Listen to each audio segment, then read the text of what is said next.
I'm Jerry Miller, and thank you kindly for joining us on the I Love CVille Show. You give me a thumbs up when we're live on YouTube, if you could, so I can give the viewer. We are live on YouTube. Excellent work, Judah Wickhauer. Viewers and listeners that prefer to watch and listen on that platform, we are now live, Judah says, on YouTube, just in time for the start of the program. Well done, Judah Wickhauer, jack of all wits, jack of all trades, key contributor to this program. We broke news on yesterday's edition of the I Love CVille Show. Barracks West, ladies and gentlemen, Barracks West, ladies and gentlemen, has been purchased by an out-of-market buyer. Barracks West, purchased by an out-of-market buyer. Northern Virginia's West End Capital Group drops a cool $56,750,000 for 324 units of housing. Barracks West, I'll cut to the chase.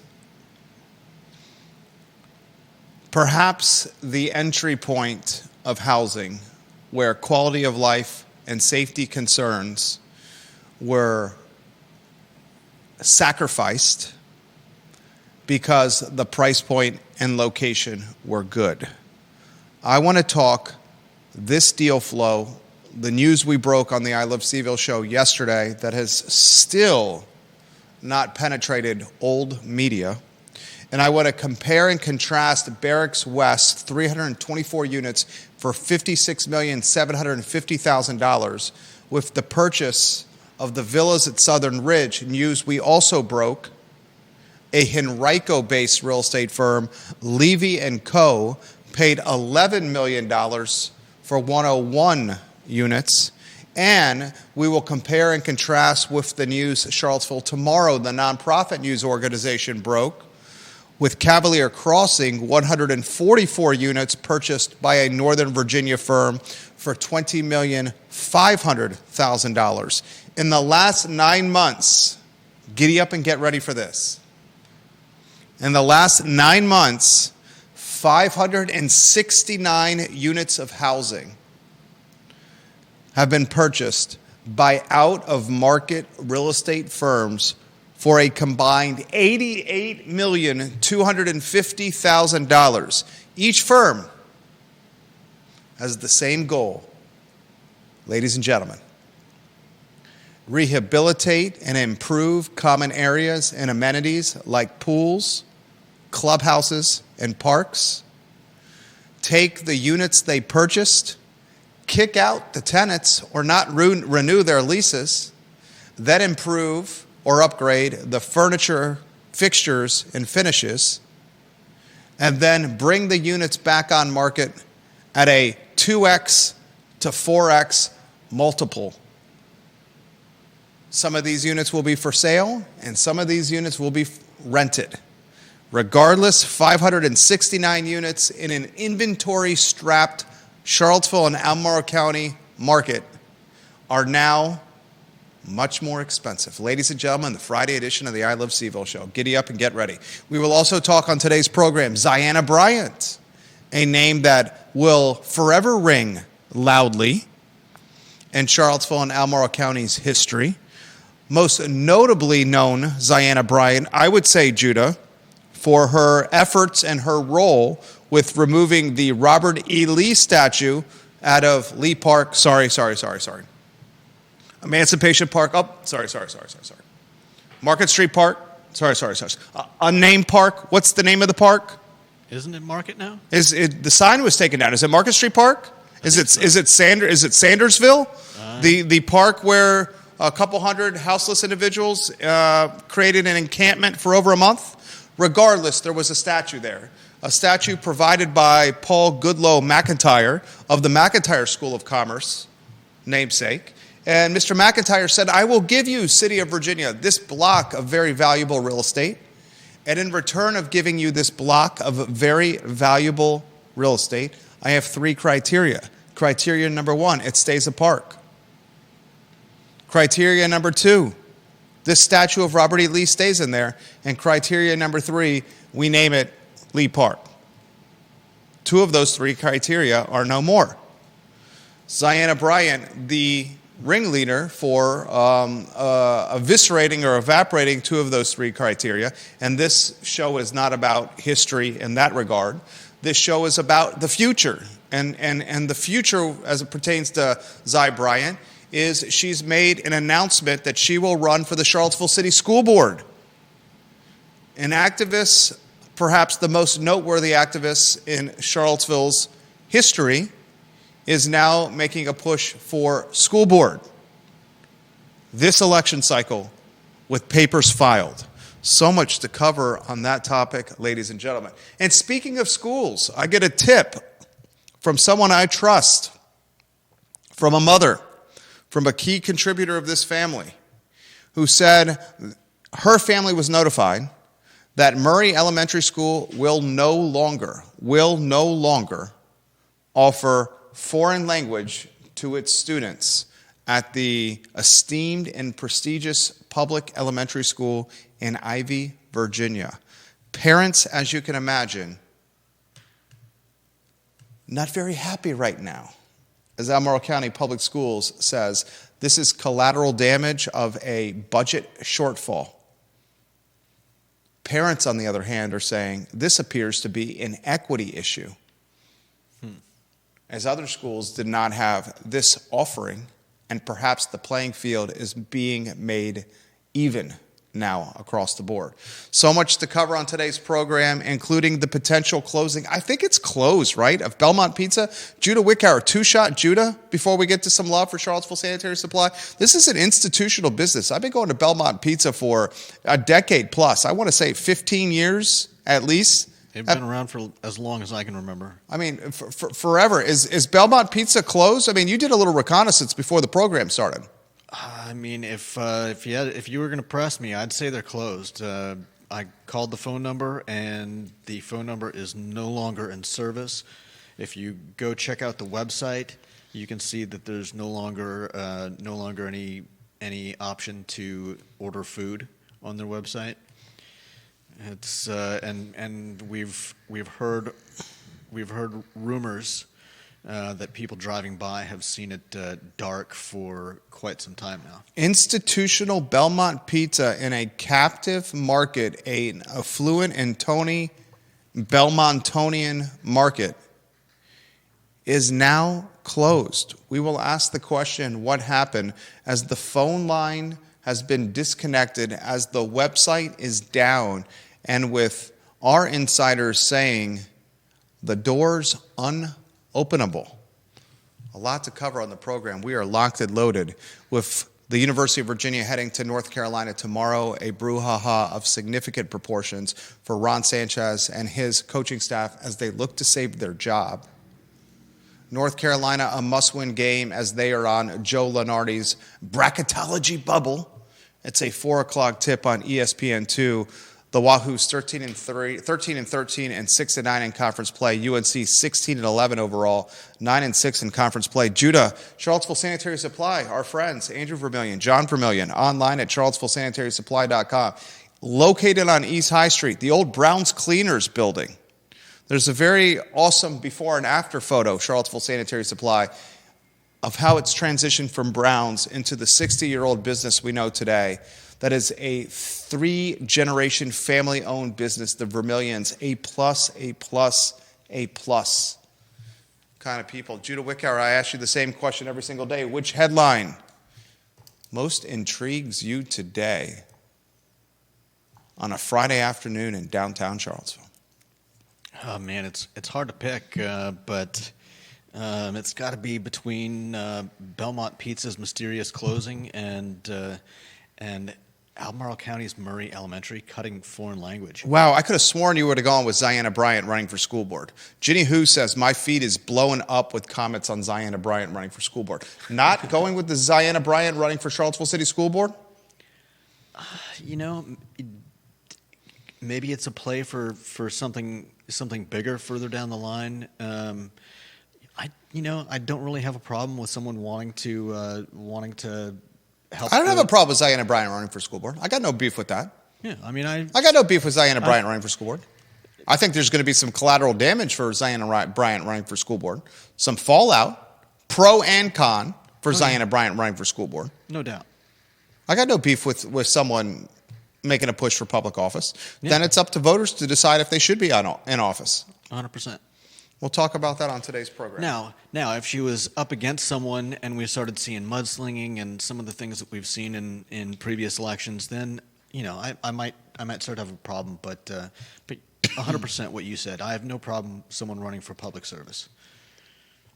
Bill McChesney, I also saw that post that's making its way on the socials on Belmont Pizza's closing. Thank you for sharing that, William, the mayor of McIntyre. I think the lead of the show is you rotate lower thirds, and I believe, Judah Wickower, we have, is it 4 lower thirds tied to deal flow and inside the numbers with real estate transactions here in Charlottesville?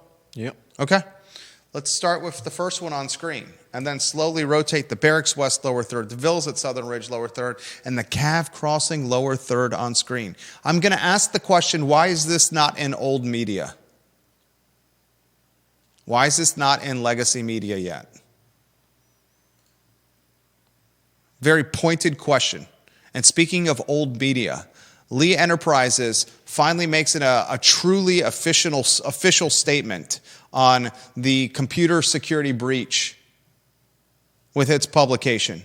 And Lee Enterprises, the parent company of the Daily Progress, says the cyber attack that targeted its applications, we still do not know yet if sensitive data like credit card information and names associated with their subscribers has been leaked to the black web and to hackers. Mm-hmm.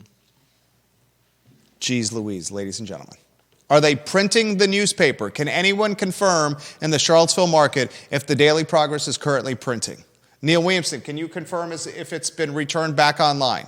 Any of the viewers and listeners watching the program, Lottie Murray, Dave Warwick, Nate Kibler, Georgia Gilmer, Olivia Branch, the TV stations that are watching the show, Chad Wood, Kevin Yancey, is the Progress printing? Because if it's not printing and the legal notices are not being published on the record, can local government move forward with the information and the action and those printed legal notices that are not hitting homes or not hitting the marketplace? You cannot do some of this permitting and some of this zoning and some of this development and some of these ABC licenses without them hitting print. And lastly, if the Daily Progress is not printing, it's losing the revenue from these legal notices. Now, the topic at hand, what out-of-area real estate firm got the best deal? Let me set the table for you, viewers and listeners. Why don't I set the table, and we'll allow you, the viewer and listener, to determine who won. Barracks West, we broke the news yesterday. An out-of-market firm purchased Barracks West apartments and townhomes. 324 units purchased by Northern Virginia's West End Capital Group. They paid pocket change for Judah Wickower, $56,750,000 for 324 units. That breaks down, Judah, to $175,000 per unit. You should write these numbers down. That way you contribute with us on the conversation. Barracks West, the buyer, Northern Virginia's West End Capital Group, paid $56,750,000 for 324 units, or $175,000 a unit. This deal closed this month. The villas at Southern Ridge, 101 of 240 total units were purchased in November by Levy & Co., a real estate firm out of Henrico, Virginia, Richmond area. And they paid $11 million for 101 units, which breaks down to $109,000, Judah, per unit. $109,000 per unit. And then the one, we broke the news of that deal flow, of those transactions.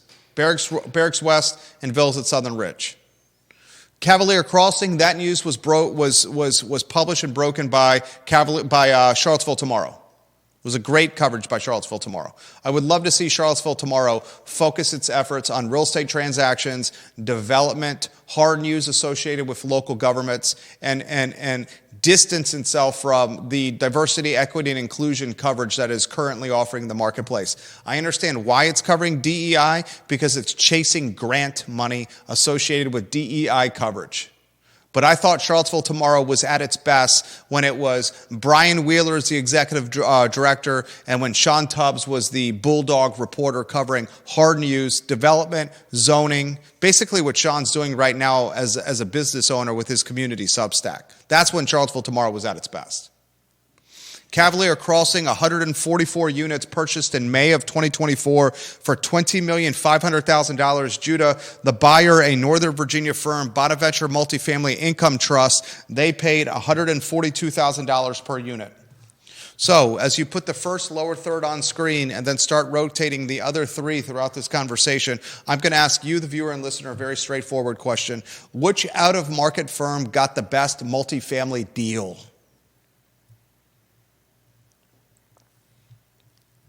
Ladies and gentlemen, viewers and listeners of all shapes and sizes, the clear-cut, undisputed winner of these three transactions, clear-cut and undisputed, is Henrico, Richmond, Virginia-based Levy & Co., who spent $109,000 for 101 units.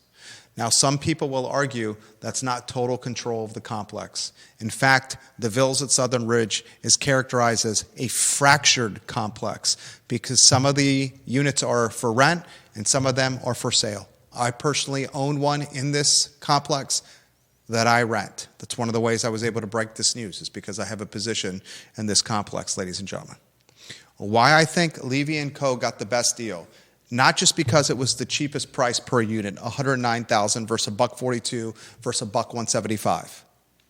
But the reality is this, and Judah can speak to this. When you compare and contrast the villas, Barracks West, and Cavalier Crossing, the baseline at purchase, the villas at Southern Ridge, was in the best shape.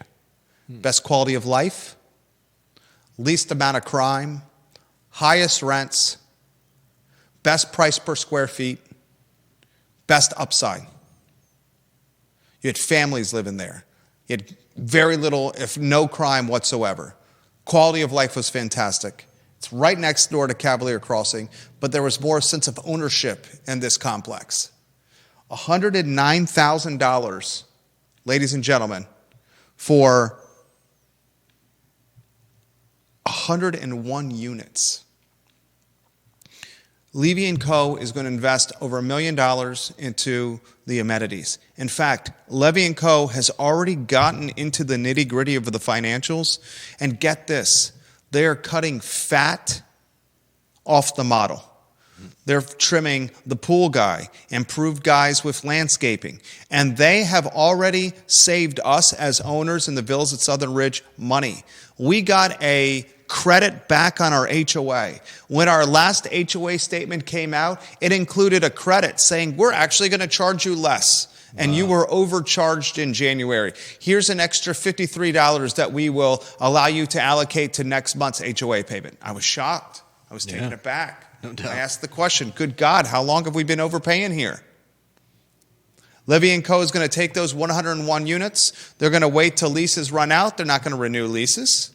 They're going to upgrade the fixtures and finishes in the units that they purchase while improving the pool, while improving the clubhouse, while improving the landscaping. And then they're going to slowly roll out those 101 units on a for-sale model while renting some of them. Phase 1 is going to have X amount of units. Phase 2, X amount of units. And then they're going to slowly sell them all, and that's how they exit. These people have this model buttoned up, and they're going to crush it. And if you're an owner of a unit in the villas at Southern Ridge right now, you just stand by patiently and watch as this Henrico firm is going to drive massive value for your investment and your ability to lease your investment and what you're charging each month.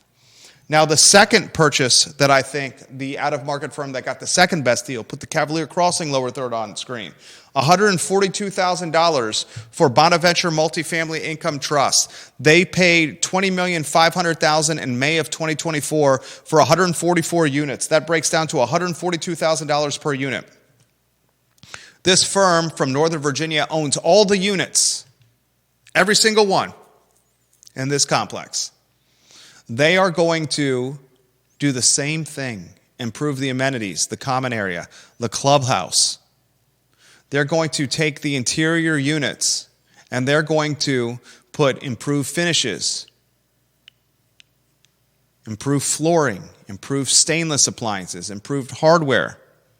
And then they're going to choose to lease Cavalier Crossing, a different model than Levy & Co.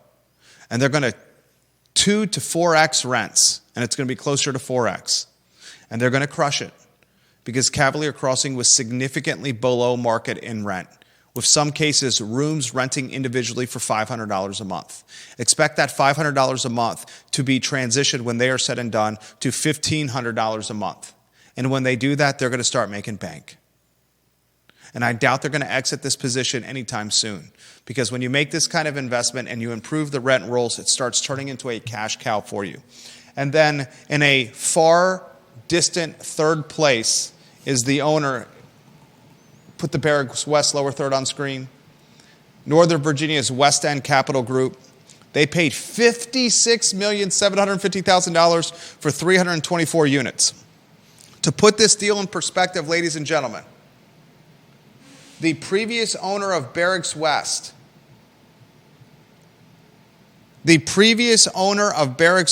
another out-of-market firm, this is amazing. They paid Reston, Virginia-based Willow Creek Partners, paid $44,933,650, according to Albemarle County's GIS, for Barracks Rest in July of 2021. That means Judah Wickhauer, in less than 4 years, Willow Creek Partners made a 26% plus return. Now, that's not all bottom line money, but that's a pretty nice little payday right there. No doubt. $44 million versus nearly $57 million. We're talking $12 million and change. Mm-hmm. Barracks West, of the three, probably the lowest quality of life standards and probably most susceptible to the crime of the three. That's something this Northern Virginia firm is going to have to fix. Now, here's the story. After we've gotten inside the numbers, here's the story we should be talking about at our cocktail parties this weekend. I love cocktail parties with fantastic charcuterie, one of my favorite things to do. We're going to enjoy one this weekend. We saw Judah Wickhauer, 569 units of housing purchased for a combined $88,250,000 in the last 9 months by out-of-market firms. Yep. I can't wait to hear what you have to say on this. I mean, what are you going to do? It's not like you can restrict the buying of properties in Charlottesville to people that live here. But clearly people see the investment opportunities and are taking advantage of them. Georgia Gilmer says the regress is not printing currently. Chad Wood says that's Jerry Miller kind of money. I said that's Judah Wickhauer kind of money.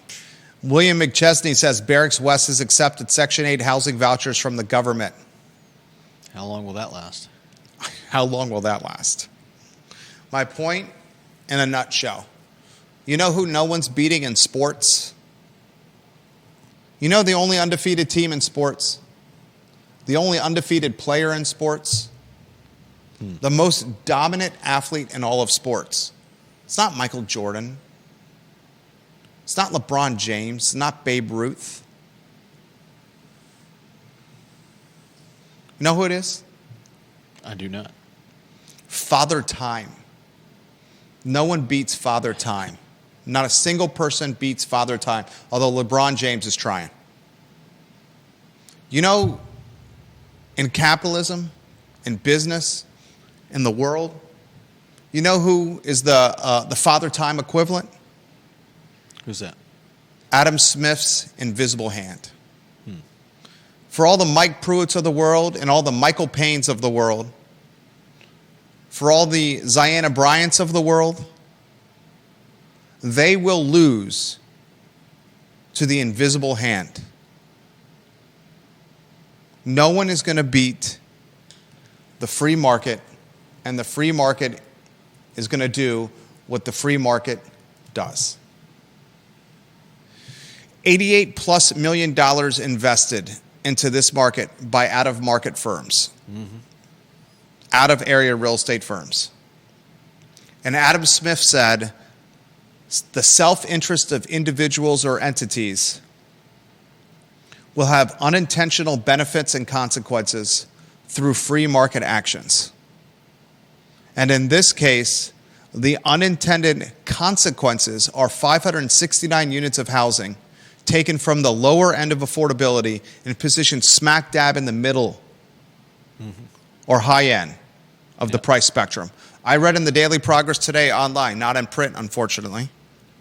Do we get our money back if we're subscribing to the print version? If all we get is the digital version and we're paying for the print, do we get our money back? I can't imagine you wouldn't. In today's Daily Progress, there was a story on the Elysian in Stonefield. Half the units are rented. They were celebrating the fact that half the units are renting. Some folks in my business are saying, Jerry, they're on pro forma. They're doing what they're supposed to do. The Elysian in Stonefield, they're on pro forma. Other folks in my line of work, other insiders in my business say, they missed a rental cycle, Jerry. They missed a rental cycle. They may be on pro forma, but they missed a cycle. And I believe they still have 112 to fill. Half the units are currently vacant. They're asking price points of $2,500 to $4,000 a unit at the top end of housing affordability. And they're trying to say, oh, when you go into our lobby, we have moss-covered walls. We have high ceilings. We have a parking garage that's inside. You don't have to leave. Oh, you can walk to Costco and Trader Joe's. You can walk to the movie theater. We have a spa and we have a golf simulator. Our prices are justified, $2,500 to $4,000 a month. When out-of-market firms like the O'Connell Capital Partners that own this Elysian apartment complex are charging $2,500 to $4,000 per unit, that's going to then allow the out-of-market firms that bought Barracks West, the Villas of Southern Ridge, and Cavalier Crossing to jack up their rent, keep it maybe 20%, maybe 15% lower than what O'Connell's doing with the Elysian, and it's still going to look like a steal. And that, ladies and gentlemen, is the invisible hand. The invisible hand right there. All right, from real estate, we segue Judah Wickhauer into the next topic. Is the next topic the most known activist in Charlottesville history trying to make a push to the Charlottesville City School Board? Is that the next topic? Yeah, that's it. University of Virginia graduate? Charlottesville Public Schools graduate? Making a push to the Charlottesville School Board. Papers are filed. Judah Wickhauer, I'll let you take the lead on this one. You're going to let me take the lead. Of all the things that Zion has done, I have the least problem with this. She tried to destroy a fellow UVA student. Tried to get her kicked out of UVA on honor charges for something that she heard secondhand based on a Black Women Matter protest on Water Street. Yeah. Scuttlebutt she heard secondhand, leverage to try to tar and feather a fellow female student at UVA. That's all fact, what I just said. You can you can look it up yourself. That was for me. That was bottom of the barrel. That was the dregs. We've talked a lot about cancel culture, and has she apologized for that in any capacity? I am unaware of any apology. Have we heard any comments on the record from Zion Bryant on what she did to that UVA student? I'm not aware of any. Okay. Just want to be clear. She's running for school board. She's a graduate of Charlottesville Public Schools. She's a graduate of University of Virginia. Lives in the city. Homeowner in the city. Where do you want to go with this? Ginny Who says this is a plan for higher office for Zion Bryant. Very well could be. Yeah, I have no problem for that either. If she has ambitions to run for higher office. Right. You start at the bottom of the election The bottom of the election totem pole, and the bottom of the election totem pole, it's extremely sad to say, is school board. Maybe it's being appointed to a planning commission. Yeah. Maybe, or one of Neil Williams' favorite things, a CAC. Maybe that's the entry point of politics.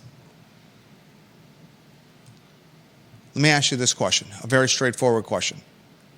How does the community respond to the most well-known, highest profile, and some would say notorious activist in Charlottesville city history running for school board and having a say, if she wins, in the budget, who's hired, and the control and management of the superintendent, and determining things like school resource officers, metal detectors, DEI efforts, how the school is run? What is the cause and effect if she wins? If she wins? If she wins, she would definitely bring a unique perspective to the school board. Not everybody is going to appreciate that. I think a lot of people would probably like to see someone run against her. Maybe her running will embolden someone to jump in against her. But if she wins, she's one person on a school board, and she may influence outcomes. But I don't know that she'll single-handedly transform Charlottesville schools. Will Ziana Bryant win? It's a good question. Should we do a proposition bet? No one can see into the future whether she will win or not. I have no inside knowledge on this. You say that you should never do a proposition bet with Jerry because I always have insider knowledge on the proposition bets. I cannot have insider knowledge on Ziana Bryant and whether or not she will win a spot on school board. Should we do a proposition bet on this? A 750 milliliter bottle of Macallan 12 or Johnny Black? Interesting. Let me think on that. No, it's a talk show. You got to do it in real time. Do you think she's going to win, yes or no? I mean, this is the first I've heard that she's running. This is the first anyone's heard that she's running. I know. The news came out yesterday afternoon. It hasn't even been 24 hours. I think she's got a good chance. Do you think she's going to win, yes or no? I think she's got a good chance. I think she has a great chance. It doesn't look like we're going to have a chance to make a bet here. If I was taking this prop bet, I would say I think she's going to win. Do you think she's going to win, or were you willing to take the side of she's not going to win for the sake of a talk show in a proposition bet? I would rather not take that side of that bet. Viewers and listeners, is Ziana Bryant going to win, yes or no? I think she's going to win.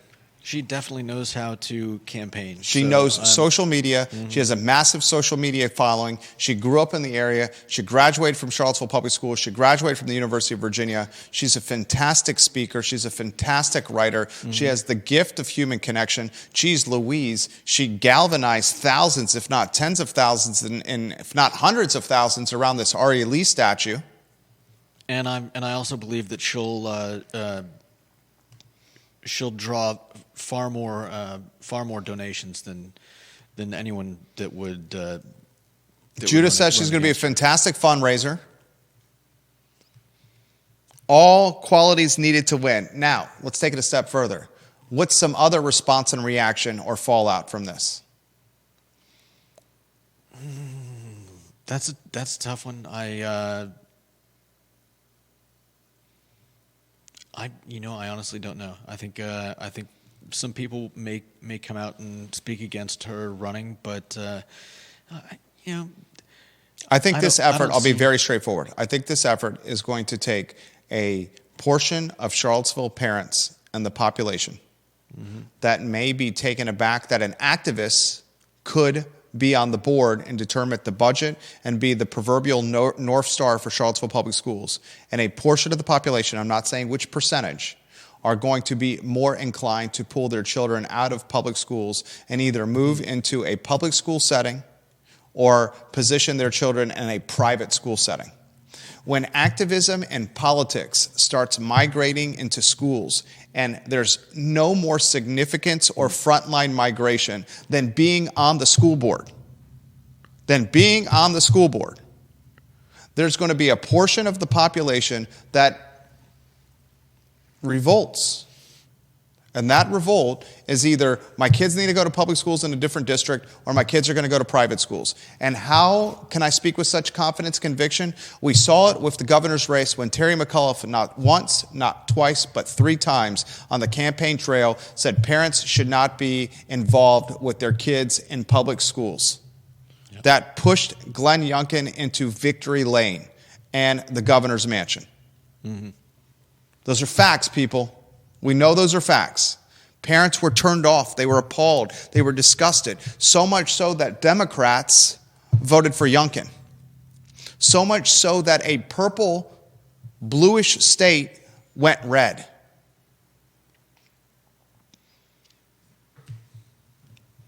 I think there's going to be a portion of the population that is sticker shocked by this. And it's going to further change the dynamic of the student in Charlottesville Public Schools, specifically the socioeconomic status of those students. You think those with means will be more likely to move away? Jettison, exit, bounce, peace out, leave, hit the road, Jack, and don't come back no more, no more, no more. Interesting. Mark it down. The next headline was sent to us by someone I trust big time, a key member of this family. I won't utilize her name because I didn't ask if I could utilize her name. However, I know she sent this to me because she was perturbed by it and she knew that I would find it provocative. Murray Elementary has notified their students that the foreign language programs are going to be axed, slashed, cut from the highly regarded Ivy Elementary School. Murray Elementary, in an email and a notification sent, oh goodness gracious, today at 8:35 a.m., because there's a date stamp on this. Dear Murray families, we are writing to inform you of a change to the programming offered in our school for the 2025-2026 school year. We recently learned that funding for the foreign language elementary school program will not be included in this year's budget. Therefore, the program will not be offered next year. Proposals to continue the program were not successful. This reduction, along with reductions in other Albemarle County public school programs, unfortunately still results in a significant budget gap for next year. We know that many of you have seen the benefits of foreign language in elementary schools for your child, and this may be disappointing news. Please know that Albemarle County Public Schools remains committed to ensuring the academic success of your child and all children in schools and to recognizing the value of multilingualism in our community. And it's an email that was sent, a notification that was sent by Wendy Eckerly. I hope, Wendy, I'm getting your name correct, the principal of Virginia Murray Elementary. And she offered her email address and phone number if you'd like to follow up. This is what parents are asking. Is this A, genuinely a budget cut? B, is it genuinely a budget cut across the board of all elementary schools in Albemarle County? C, were all elementary schools in Albemarle County Public Schools offering this foreign language opportunity? D, if not all Albemarle County Public Schools, if not all of them were offering this foreign language opportunity, and only a select few were offering this foreign language opportunity, is this a result of DEI efforts? And I'm going to highlight this before Judah jumps in. Elementary students in private schools. I know. We've got foreign language, folks. Elementary students in private schools got foreign language. So this is another example of the haves and have-nots. The elementary kids in private schools have foreign language. Judah, your thoughts? I was I was more surprised that was the only school that's teaching foreign languages. We don't know that for certain. Okay. We do not know that for certain. but then- The only notification I got was from a Murray parent. But thinking back to my own schooling, I don't think I ever took foreign languages. I absolutely did. Okay. Well, We took Latin and we took Spanish at elementary school, albeit I was educated by the Sisters of Mercy, who showed yours truly absolutely no mercy. They ruled with the yardstick and a ironclad fist with yours truly. Probably deservingly so. Probably. How many of our viewers took foreign languages in elementary school? Judah Wickhauer is asking you, the viewer and listener, how many of you took foreign language in elementary school? A better question would be, how many of your students in Albemarle County Public Schools and elementary schools are taking foreign language now? I have this question. Does every elementary school in Albemarle County Public Schools have foreign language at their disposal? I want to know that question.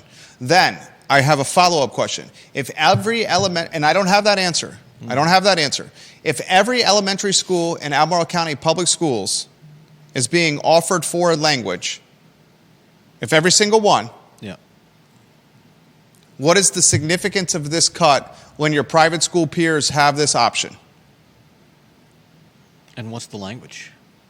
I mean, the Here's obvious guess would be Spanish. For the individual that's texting me right now, I appreciate this insight right here. I got this question without naming you. Do we know if every school and elementary school in Albemarle County Public Schools is offering foreign language? Because I have this question, a follow-up question, and this is a very uncomfortable question.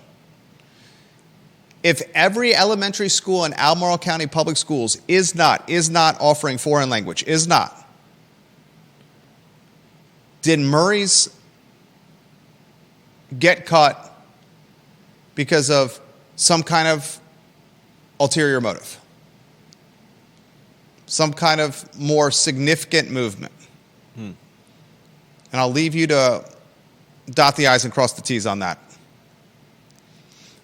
I have this comment, and tell me if you agree or disagree with me, Judah. School curriculum offerings should be based on what the students are capable of handling and not based on what is even at all schools. I'll give it to you again, and I'll do it more succinctly. The curriculum, what kids are learning at elementary schools, should be based on what those students are capable of managing and handling and learning. And it should not be based on an even playing field across all elementary schools. Agree or disagree with that? The way you've worded it, I think I disagree. Oh. So go ahead. So what I'm hearing from that is that say there are a bunch of kids at one school that want to learn another language, and at another school there's just no desire for it. There's no acumen, desire, effort, community support, home support, parental support. So they don't performance, scores, excellence. No, I think I disagree with that, because what if we were talking about English? What if we were talking about history? Or what if we were talking about math? You're saying that if one school has a bunch of kids that just can't wrap their minds around algebra, we don't teach algebra at that school? 50% of Albemarle County Public School 8th graders did not pass the math SOL. And that's a problem. And we shouldn't stop teaching math because there are students that can't handle it. Should the 49% or 48%, the minority of students who pass the math SOL, be categorized or blocked or classroomed with the same students that did not pass it? I mean, in a perfect world, you would have... very straightforwardly. 50% of Albemarle County Public School 8th graders did not pass the math SOL. Should the students that pass the math SOL be blocked, categorized, classroomed with the students that did not pass the math SOL? Or should they be categorized or tracked or positioned in a curriculum funnel that best meets their competitive and excellence or performance standards? Definitely the second one. You saying they should be categorized based on performance? 100%. If you're saying they should be categorized based on performance, then why, if elementary students at Murray are capable of handling foreign language and elementary school students at a different Albemarle County Public Schools that may not be up to the same standard, why should the Murray students be able to take the foreign language, even if that means the ones at a different school cannot?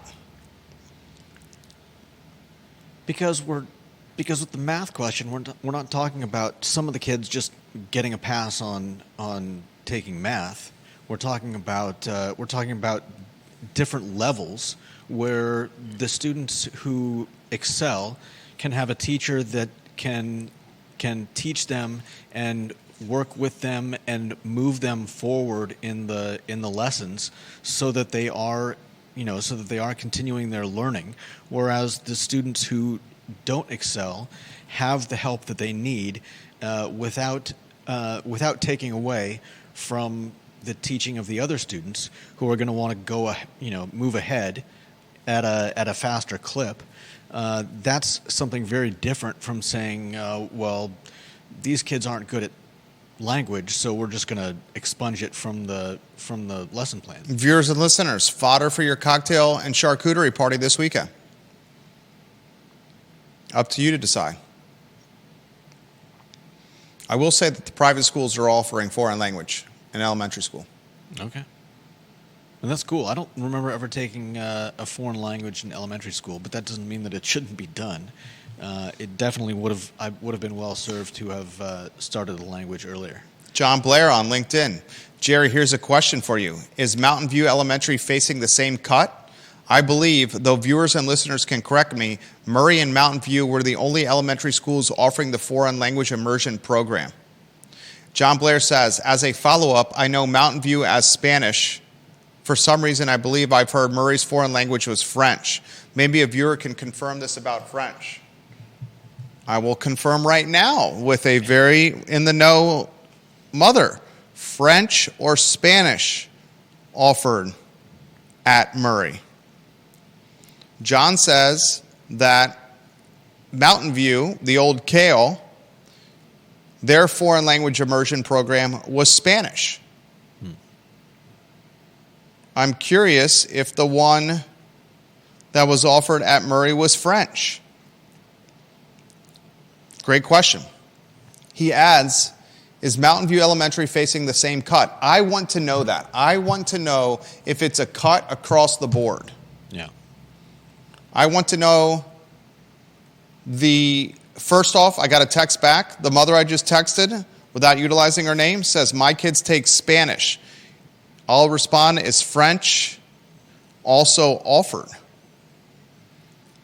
This is very dynamic here. We're having text message communications and a conversation with a commenter on LinkedIn and a viewer that's texting while listening to the show. Yeah. Love the show. Love you guys. The viewers and listeners make the program special. It's you guys that make the show great. Is this an effort of DEI, or is this a legitimate effort of budget cuts? How would DEI make sense? Just because if select elementary schools were offering foreign language and other schools were not, did somebody go in and say, we have to cut foreign language across the board at all elementary schools because we can't offer them at all schools? So if we can't offer them at all, we offer them at none. Yeah. Would that really fall under DEI or just idiocy, incompetence, morons, stupidity? I wasn't the absolute definition of holding our children back. I wasn't going to actually use those words. The epitome of the haves and have-nots, a gentrification of education. Yeah. Would you like me to continue? This, according to the mom who's watching the program. Meriwether Lewis offers the foreign language in French.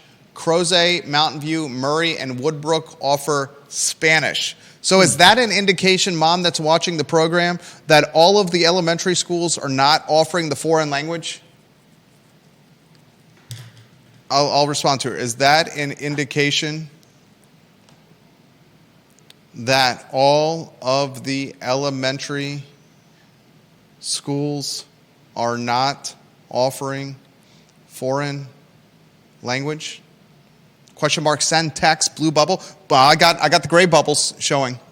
I got the ... It's coming in. I hope she's texting fast because we're live on air and she's literally making the show. Text quick, hit send, go, go, go. Gray bubbles. ... Oh, it's Crozet, Ivy, Mountain View, Murray, and Woodbrook. It's not all of them.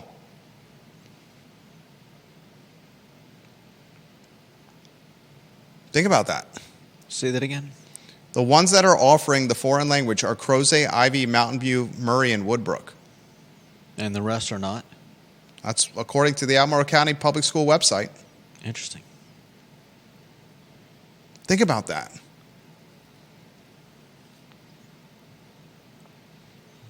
I wonder what you would do if your Think about that, though. child was... So do we chalk this up to DEI? If we can't offer it at all elementary schools, then we can't offer it at any of them. Are all of those closing down their foreign language? I wouldn't say all of them are closing down, but I can say this, that Crozet, Ivy, and Merriweather, Crozet, Murray, and Ivy, it used to be Merriweather. Crozet, Murray, and Ivy are certainly affluent and well-to-do. Mountain View's come a long ways, extremely long ways, with the housing that's built out there. I mean, you're talking Redfields, Mountain Valley Farm, Oak Hill Farm. I mean, that ain't cheap inventory out there. No. Very interesting, ladies and gentlemen. Fodder for your charcuterie and cocktail party this weekend. All right, 2 other items out of the notebook, Judah Wickower. We think Belmont Pizza is closed forever as you put that lower third on screen. It does seem that way. The phone has been disconnected. The website is down. And nearly a dozen viewers and listeners have said we can't give them money at their business. Interestingly enough, though, their last Facebook post was February 12th. And is there Just any 2 weeks mention? ago. I believe Tex and David Passarell are the owners of Belmont Pizza now. Tex, one of the most known bartenders out there. Got to know Tex when he was tending bar at Fuzzy's Tacos. David Passarell, the guy that previously had the First Tee nonprofit golf, the golf nonprofit First Tee. The chatter is Belmont Pizza is closed. Viewers and listeners, do you have intel? The phone has been disconnected, the website is down, and now I have 14 text messages or DMs from viewers and listeners saying we can't give them our money.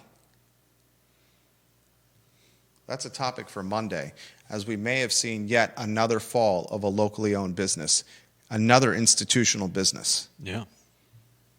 And the last topic on the program as we close on a Friday, and I thought we brought pretty good ammunition for you, the viewer and listener, this week. It's been a pretty good week of content here. UVA, UNC, Saturday, 4 p.m., ESPN2. Must-win games for the Tar Heels. Must-win games for UVA. Ron Sanchez fighting for his job. North Carolina on the bubble for the big dance. Nationally televised ball game, the South's oldest rivalry, UVA and UNC. There's some Wahoo fans that still to this day say North Carolina is our biggest rival, and it's not Virginia Tech. We'll see what plays out.